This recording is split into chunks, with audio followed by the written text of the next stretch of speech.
नमस्कार. आपल्या सगळ्यांचे सोशल महाराष्ट्र न्यूज चॅनलमध्ये हार्दिक स्वागत. चला वळूया तर एका नवीन बातमीकडे. आजची बातमी.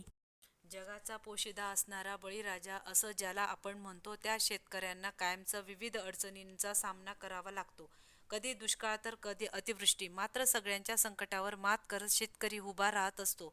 आसमानी आणि सुलतानी अशा दोन्ही संकटांचा सामना करणाऱ्या शेतकऱ्यांना मात्र सध्याच्या कडाक्याच्या थंडीत पिकांना पाणी देण्यासाठी तारेवरची कसरत करावी लागत आहे. धुळे जिल्ह्यात एकीकडे तापमान 4 अंशावर आलेले असताना दुसरीकडे या थंडीचा सर्वसामान्य नागरिक आनंद घेत आहेत. मात्र रात्री होणाऱ्या वीज पुरवठ्यामुळे शेतीला पाणी देण्यासाठी शेतकऱ्यांना पूर्ण रात्र शेतात जागून काढावी लागत आहे. धुळे ग्रामीण विधानसभा मतदारसंघाचे नवनिर्वाचित आमदार राम भदाणे यांच्या नगाव गावात ही परिस्थिती असून आम्हा विचार करून दिवसा किमान 8 तास तरी वीज पुरवठा करावा अशी मागणी शेतकऱ्यांमधून व्यक्त होत असून राज्य सरकारने याची दखल घ्यावी अशी मागणी शेतकऱ्यांनी केली आहे. आनंद सिंग बिले सिंग राजपूत, नगाव राहणार. मी सकाळी आलो.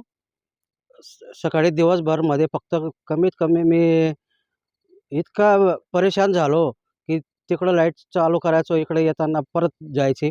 असं कमीत कमी दिवसभर हेच नाटक चालू राहिलं आणि मध्येच लाईट चालली गेली. अजून 1.5 तास आलीच नाही. आली नाही तर आली नाही. आता रात्री पाळी आहे. रात्री 11 वाजता लाईट आली. 11ला बी आली पण लाईट बरोबर चालत नाही. माझे वय 65 आहे तरी मला यावं लागतं भरण्यासाठी.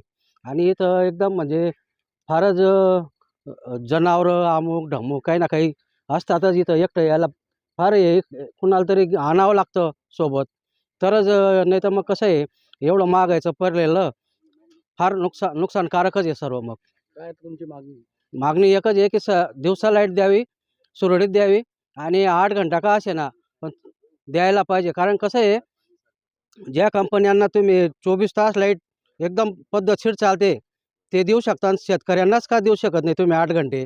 अशी व्यवस्थित जर लाईट चालली तर सर्व शेतकऱ्यांचे भरणा सुरळीत होईल आणि कोणाचीच तक्रार राहणार नाही, हेच माझं म्हणणं आहे. बातमी आवडल्यास चॅनलला लाईक व सबस्क्राईब करा व दररोज अशा नवनवीन बातम्या पाहण्यासाठी चॅनलला फॉलो करा. धन्यवाद.